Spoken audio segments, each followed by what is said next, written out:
When I wrote The Way of the Warrior, I was grappling with one universal question. Can humanity ever come to know peace? The world rages in war because there's a war that rages within us. How do we come to world peace? Can only be answered in one way. The world will never know peace until we know peace. The Way of the Warrior is a battle for peace, and the struggle is completely within us.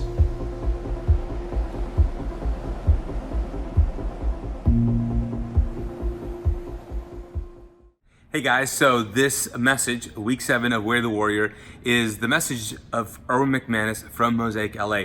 And we at our church just watched the video, and I'd highly recommend for you to watch it, as well as a great message. You can find it on YouTube, you can find it on their website, as well as mosaic.org.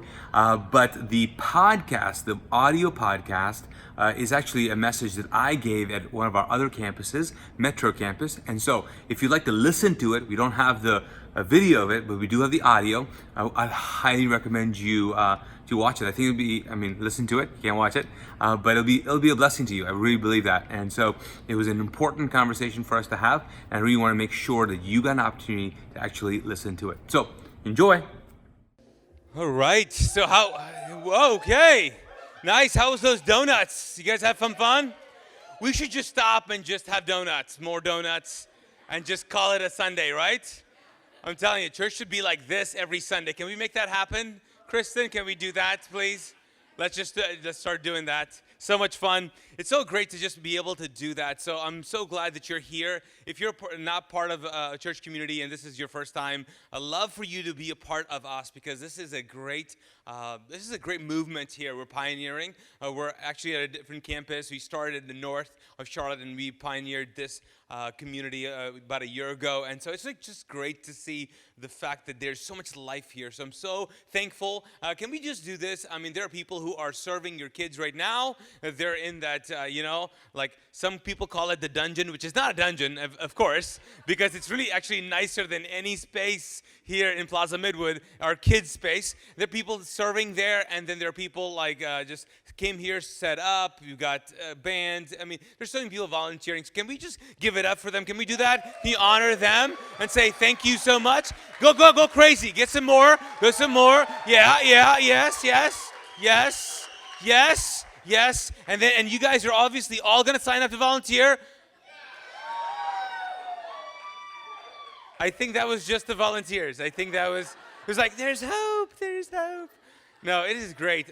If you have been thinking about volunteering, it is just great to be in a community, because you get to know people. And we're going to be talking about that idea. So we've been in a summer series called The Way of the Warrior, and this is obviously chapter week 7. So if you followed along with the book, if some of you guys are reading it, if you're in a group that's reading it, we're going to be talking about this.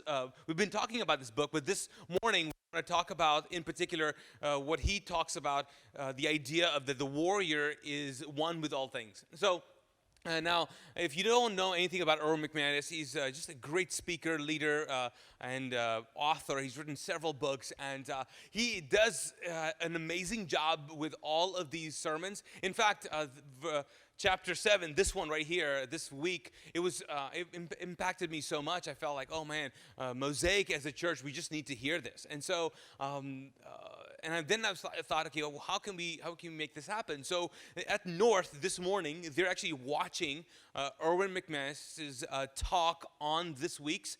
So we're watching the show in a video, and I thought we were going to just show this video this week.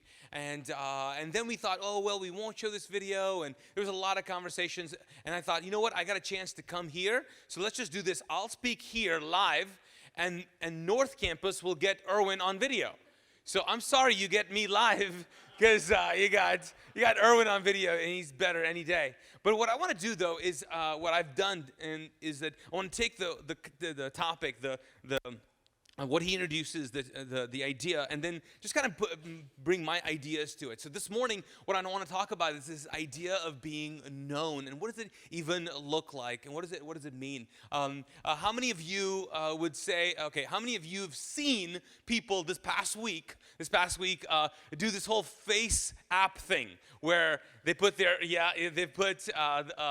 an older picture or a younger picture and the older picture. How many of you make some noise if you've heard it or you saw it? You saw it? Of course you saw it. So I did it. I had to do it. I'm sort of an early adopter. So I did. So this is me normally, right? I'm usually smiling, and I have my shades on. I sleep with them anyways. And then I said, you know what? I'm going to do it. I'm going to do it. I'm going to make it happen. Whoa.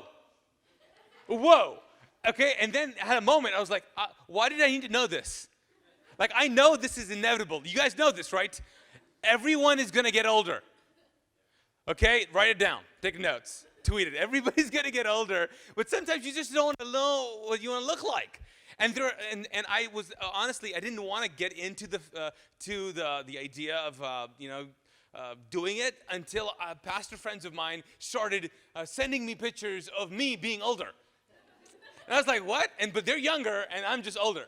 And I'm like, what, you guys are terrible. And so I looked, and I'm like, oh, wow, this is what I look like. And it's scary. I didn't want to know this. And then I thought, okay, what if I was, so I Googled, what would I look like if I was a little bit younger? What would I look like? And so I got a picture. I would look like him, right?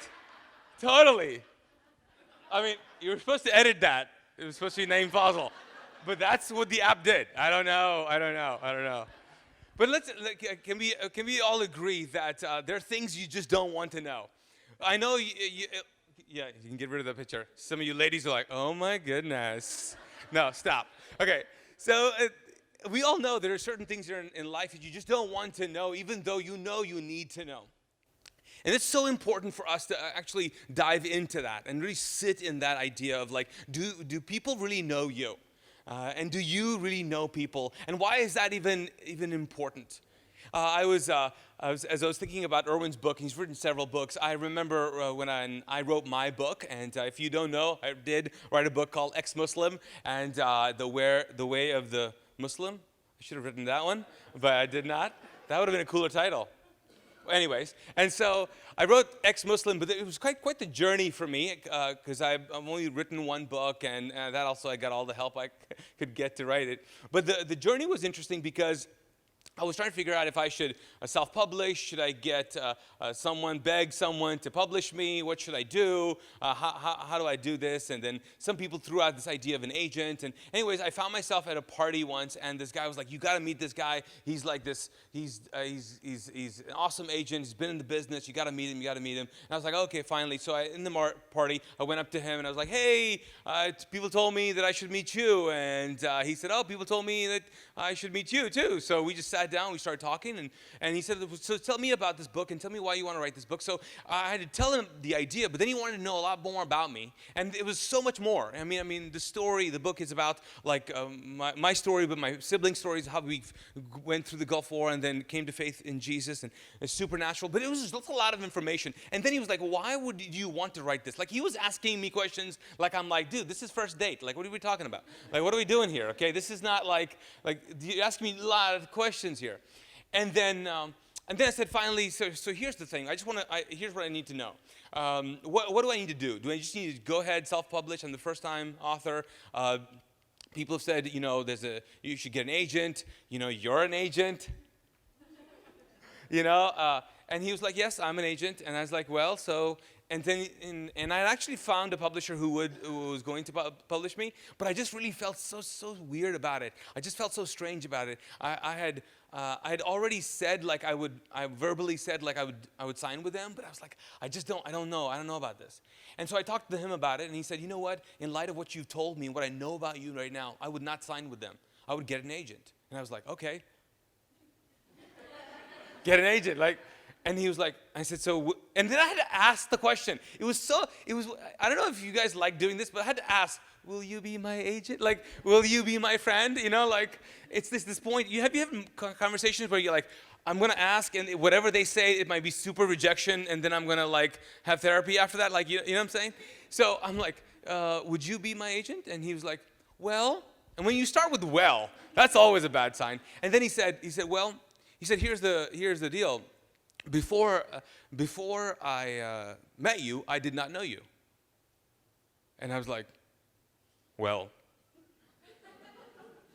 before I met you, I did not know you either. So I don't know, what are we saying here?" And I knew what he was getting to. He was like, "That's a problem in my world." And I was like, oh. He said, I should know you. I was like, okay. So he gave me, he was like, I'll do some research, I'll find out.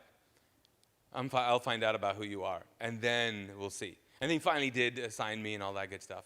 But it was really interesting because what I learned from him and also other people, that in life, even though you've heard the phrase, oh, it's all about who you know, it's really not.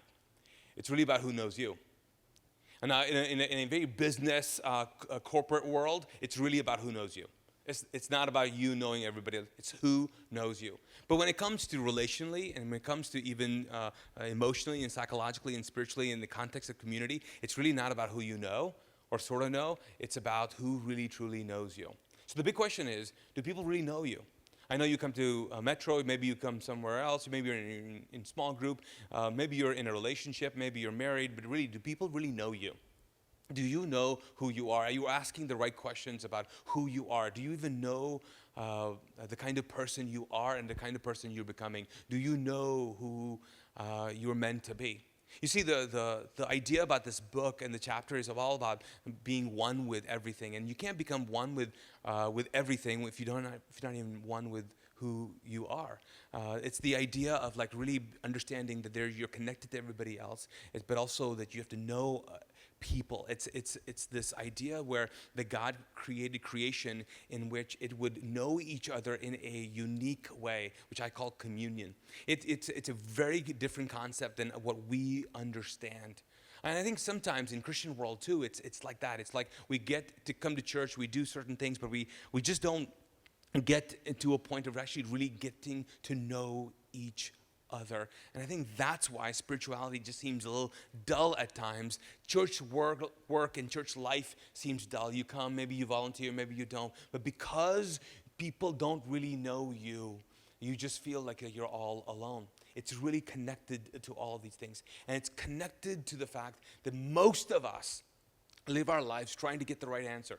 I mean, even if I would say, maybe it's you, maybe it's all the other churches, but most people in all the other churches this morning, they're coming because they need answers from God.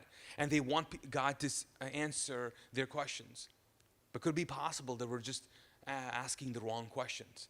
I've been listening to Ed Sheeran. Any fans of Ed Sheeran? Yeah. So the new album drops, right? Number 6. It's a collaboration project, and I've been listening to it on Spotify. I don't know why. I listen to Bollywood and Ed Sheeran. I don't know. Okay. So my tastes are all over the place. But just listening to him as either writing or doing some things in the background, I stopped and just listened to the lyrics of certain songs, and I thought, wow, like profound and really brilliant songwriters. They write these amazing songs, but in those songs echo people's thoughts and feelings. And some songs actually give you answers. They're like, hey, this is what you need to do. It's the weekend. Like this, do this. We're gonna do this. I'm about to do this. It's like there's a lot about like this is what you need to do. But the really profound ones are the ones that go that ask the questions. Ask the questions. Actually, if you want, don't. He's not depressing. Post Malone is not depressing. But anyways, he is very thoughtful in some of the songs that he writes. Now you're like, what are you talking about? Are we going to get to the Bible? Yes, we are. Relax. We are. But what he does is with some of these writers, they really ask some profound questions. And I think in Christianity and in the church, we're so focused on answers, we don't ask the right questions. And for some of us, the reason why you're stuck in your relationship with God or your spirituality is because you're hunting down answers for the wrong questions. And for some of us, we need to stop and go, God, do you even know me? Have I given you permission to really know me?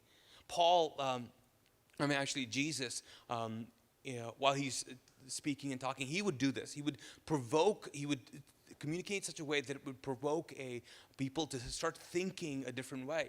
And in one of his talks, he's going off. He's got a sermon. He's got all kinds of things. But he throws in a thought in there that I want us to focus on. It's our first scripture here. We'll put it on the screen for you as well. It's in Matthew chapter 6, and it says this.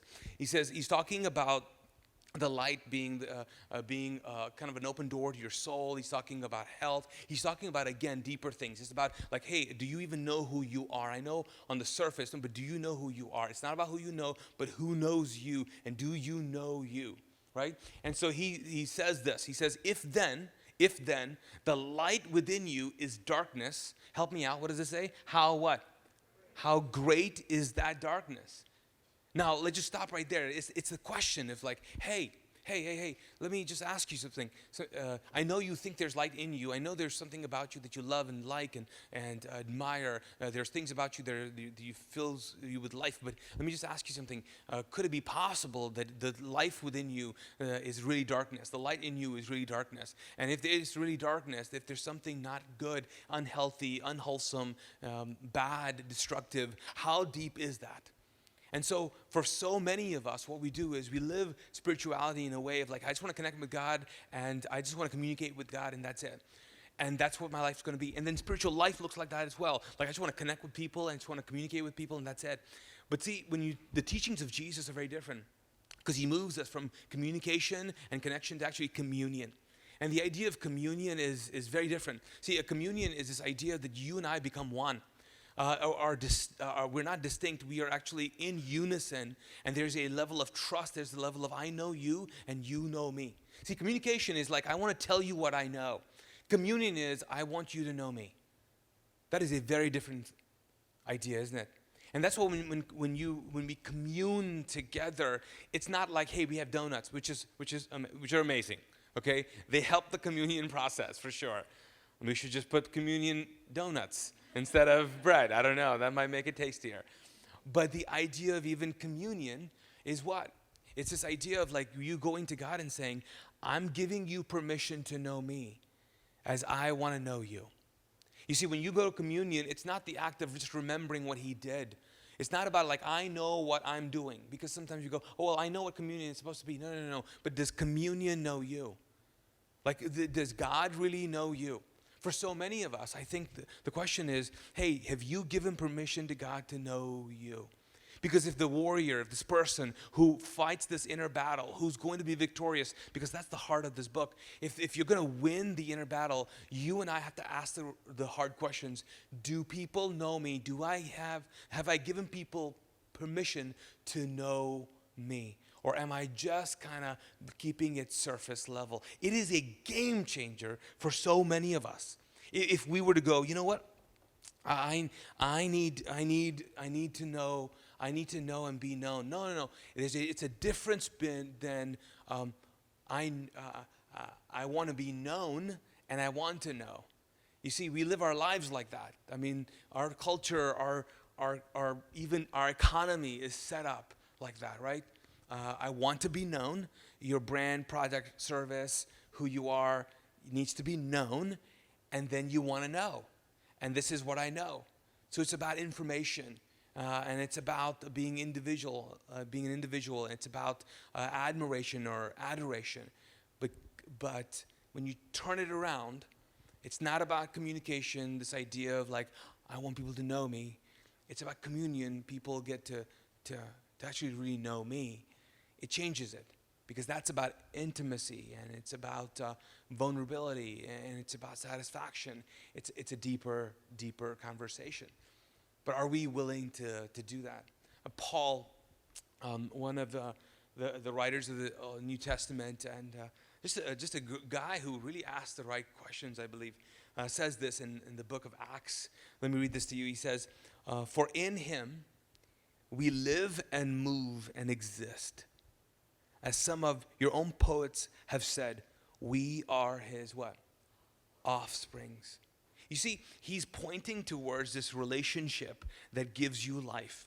He's pointing to us to a reality and an atmosphere, even an environment that our souls breathe, not just breathe, but live and thrive. And it's this idea of knowing God and being in him, and not just being made by him, but we exist in him, we live and we breathe and we move in him. See, again, it's not like I just want to pray to God, ask him stuff, he answers me stuff, I just need a miracle. I just need something. I want a transaction. And see, life with him is not a transaction. It's a communion. It's not communication. And life for us, like what makes you come alive, the way you are wired up, is when you and I really commune, is when we know each other, is when we pick people in our lives who are safe, trustworthy, that we're going to commit our life to, our season to. We commit our, hey, you're going to be my boy, I'm going to be your girl. Like it's like I'm with you, I'm walking with you, I'm going through life with you. And here's it, that's where we live and move and have our being. That's where we actually live. That's what we thrive. You see, the writer here is saying, hey, this is the reality of God, that you would live and move and be in him, be his offsprings, but it is the context of how we were wired up. You and I are not going to fully know each other till we allow each other to know each other. And what I mean by that is that for some of us, we're like, I want to just know who I am. You cannot know who you are without other people knowing you. It is in the process of people knowing you, you begin to know who you are. And if you've ever doubted that statement, just think about how much money you pay to a therapist, because here's what they're doing. They're getting it out of you. Because as soon as you open up and allow them to know certain things, you, my friend, heal yourself. You open up. That's why even the scriptures say, hey, you want healing? Confess your sins to one another. What does that mean? No, it doesn't mean like, hey, go to a Catholic church, no, Father, forgive me for I have sinned. No. The act of actually allowing people to know your horror or holiness, allowing people to know who you are, the very act of it, the confession of it, when you name it, when it comes out of your mouth, heals you, does something to you, opens you up. It's when you sit down and go, I am nervous right now. I feel insecure right now. See, how many of you would say, hey, if I would say, raise your hand, and I would say, hey, how many of you are exhausted? How many of you raise your hand? I'm exhausted. I'm tired. Brene Brown did, actually it's a Netflix special right now that she's talking, that she talks about this as well, but she's written so many different books. But she talks about the connection to exhaustion, to loneliness. Because so many people go, I'm just tired all the time. I'm just in the funk. No. What it is connected to actually loneliness. Your soul is lonely because you know that there is a gap. There's a fact that you live with. And that fact is, people don't know me. And if they did know me, they wouldn't like me. And so I'm just going to keep it to myself. And your soul is exhausted. That's why he says, hey, in him we live and move and have our being. And guess what? We are his offsprings. So it means we thrive in that environment just the same. So here's a couple of questions for you. What is your biggest hindrance in people getting to know you? What is the one thing that you're scared of? Do people know you? Do people know you? Are you okay with this? Or are you like, Naeem, shut up, I don't want to talk about this. Okay? Or does it freak you out? Is it one of those like, I'm not quite sure. I don't want to do this. I don't want to do this. I don't want to talk about this.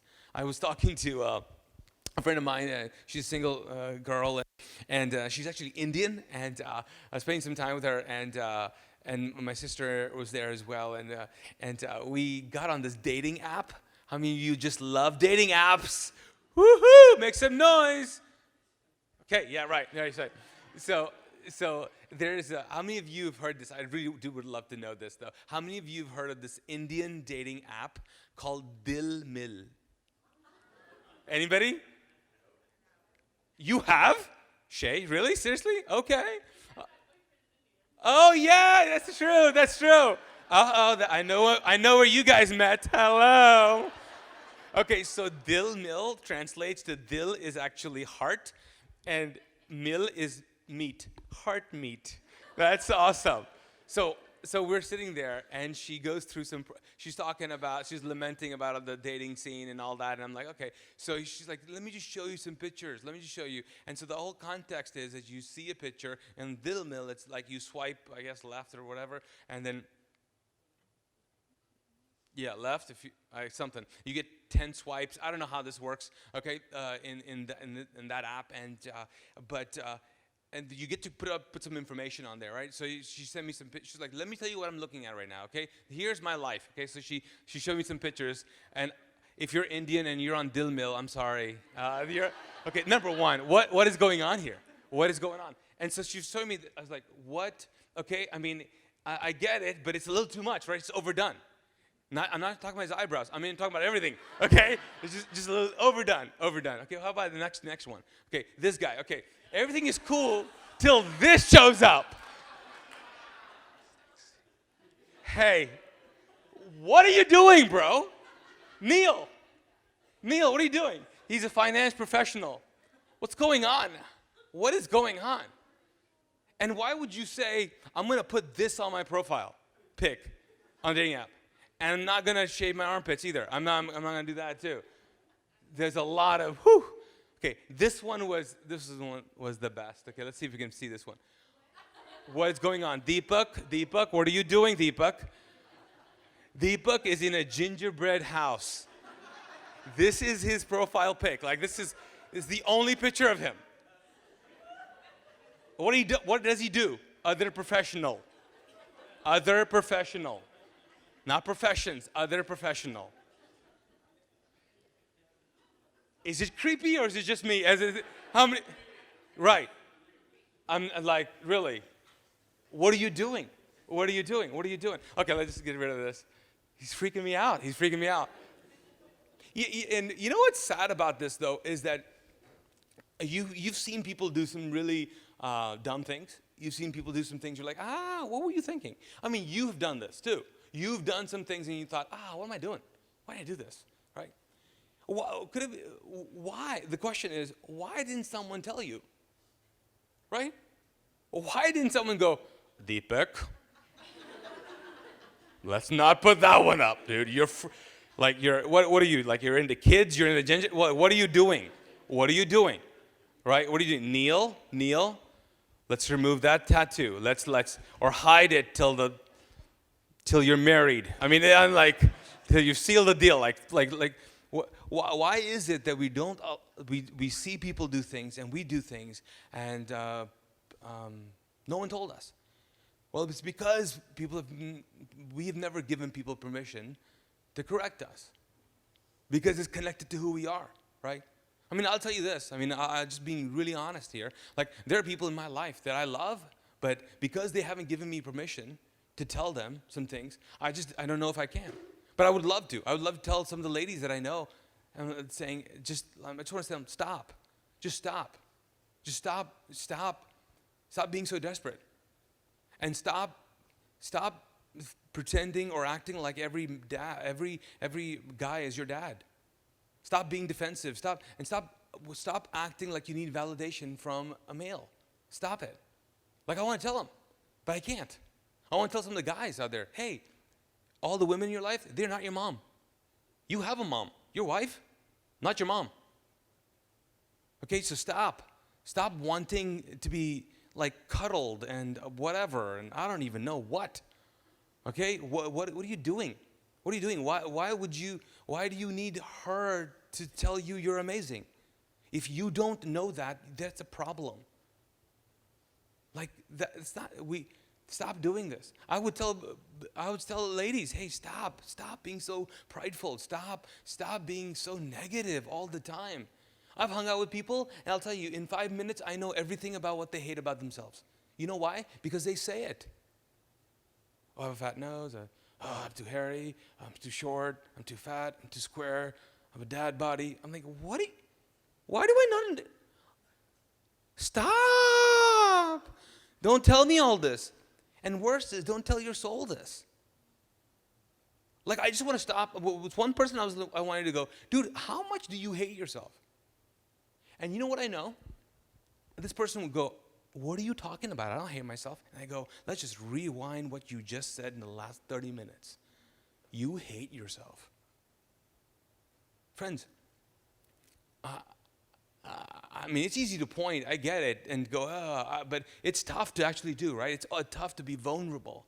It really is. I was in a staff meeting once, and we tried our best to be in our Mosaic staff to be healthy, wholehearted, and honest conversation. So I'm in this meeting, and this one guy, he was like, "Hey, can I just be honest? Let me just tell you something."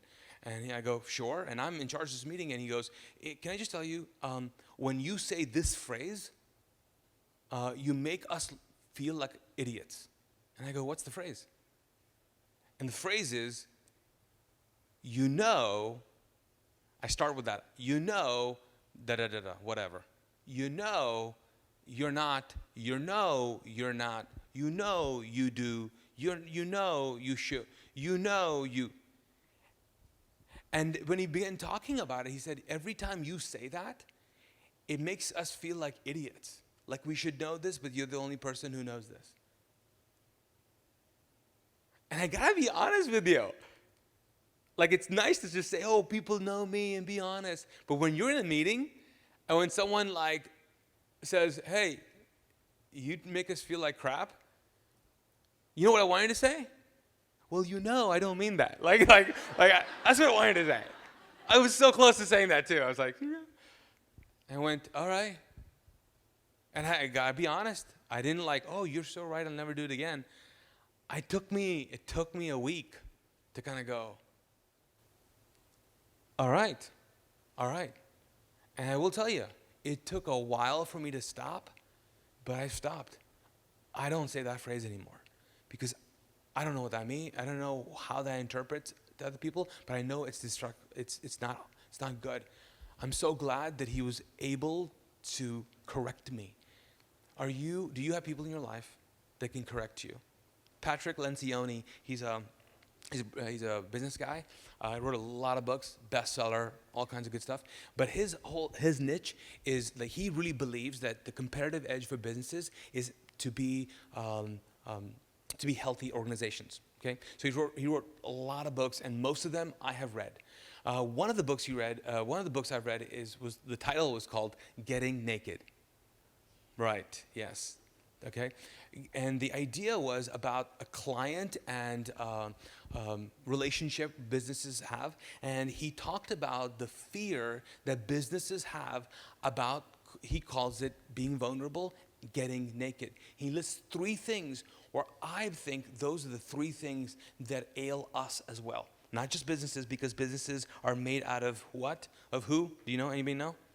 People, yeah. So number 1, the first fear is the fear of he calls it losing business. I call it the fear of losing the relationship. The fear of losing the relationship. So here's what happens. Businesses do this because businesses are people. People do this. And what they do is they censor feedback and they avoid difficult issues. There are some of you who do not want to communicate what you're truly feeling to a loved one because you are scared of losing the relationship. So you don't want them to know this about you, or that you feel this way. And what you are doing is actually hurting the relationship. It's hurting it because you are controlled by a fear, and the fear is not grounded, that you're going to actually lose the relationship. He makes a case about how organizations who embrace these fears and go counter to those actually thrive, who are open about hard conversations and very graceful, but they do address hard conversations, and they don't believe in censoring feedback. I think it's not about censoring, it's about being gracious. So, do you struggle with this? Let me give you another one. Fear of being embarrassed. Fear of being embarrassed. It's this idea of being wrong. Businesses do this. Here's what they do. They basically hold back their ideas. They hide their mistakes and edit themselves to save face. And the big idea is to save face. It's when you're in a client and you're just holding back your ideas because you're like, you know what, I could be wrong. Might not be the best thing for them to do, but I won't say it because here's the deal. I don't want to be wrong. I don't want to be wrong. I don't want to be wrong. And for some of you, this is a driving force in your relationships. You don't want to feel embarrassed. You don't want to feel like you did something stupid. And so you don't do anything creative.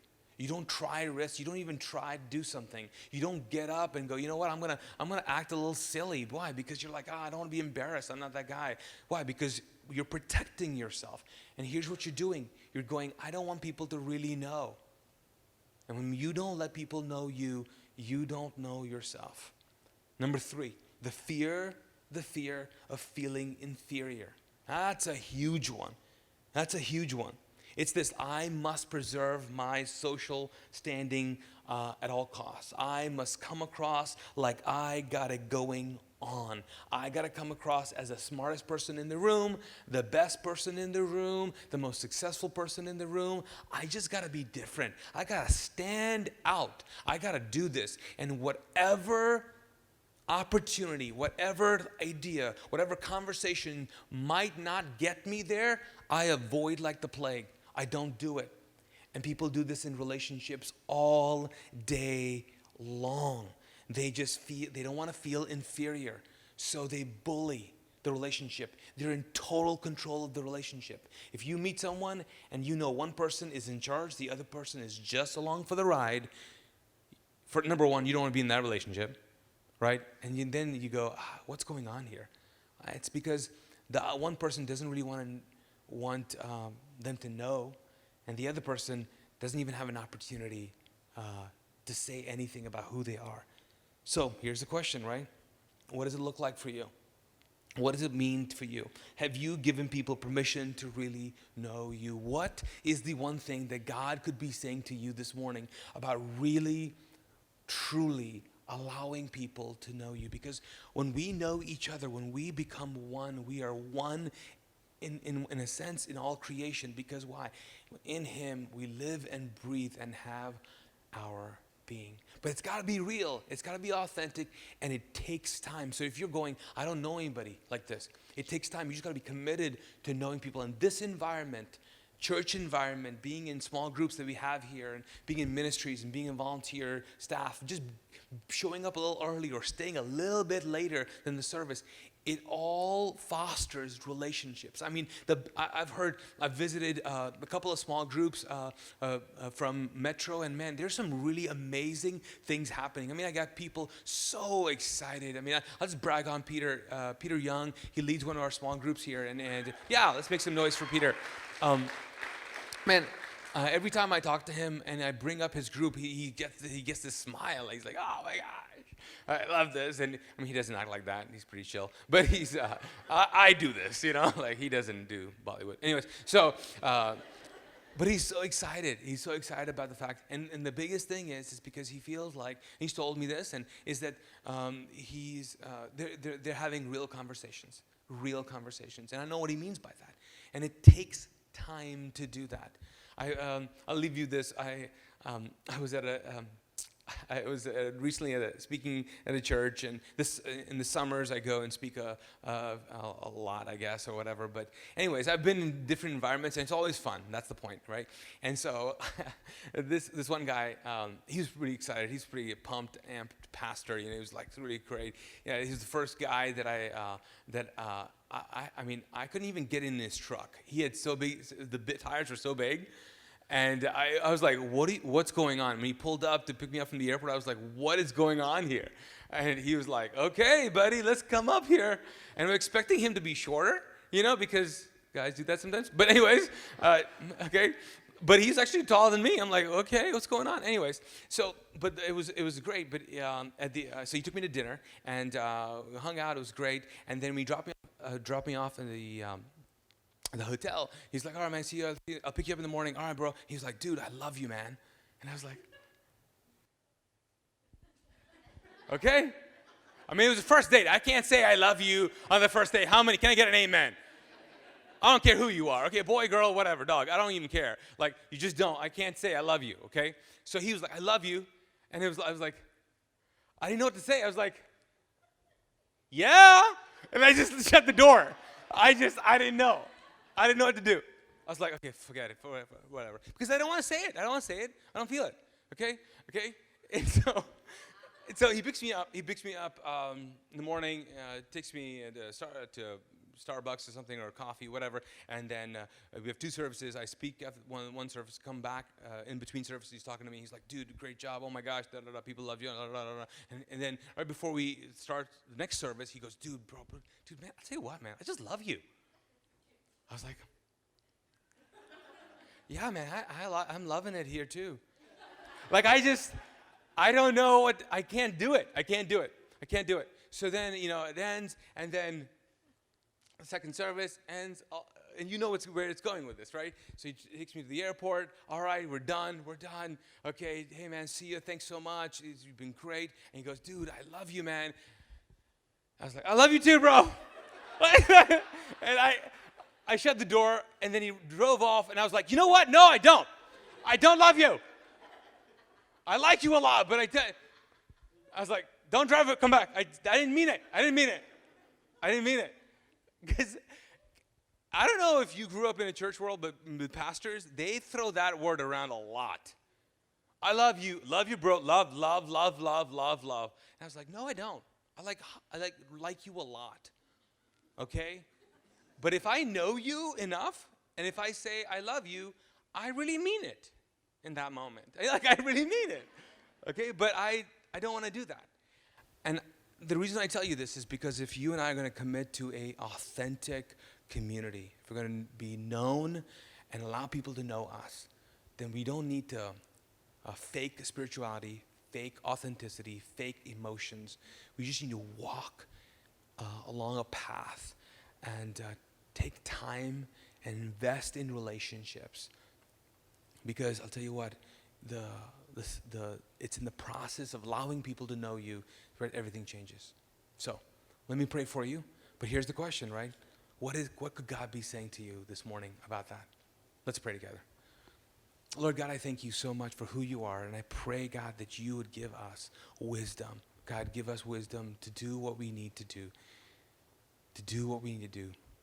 God, for some of us, it's fear. Some of us, it's anxiety. Some of us, we don't know what to even do. I pray, God, that you would give us insight to who to talk to. God, what are the relationships in our lives that we have to take them further, that we have to allow people to speak to us and speak into us. God, I pray for all of us that we would courageously step into the process of being known. Because I know, Lord, I find myself in that. I would rather be admired than be known. And God, that is something that I need to repent from. That is a thing that I need to step away from. I move away from that. God, I pray you would truly know me, and I would give you permission give myself permission to know you. God, you take us further, I pray, after this conversation. God, give us insight. Speak to us during this week. In Jesus' name, amen.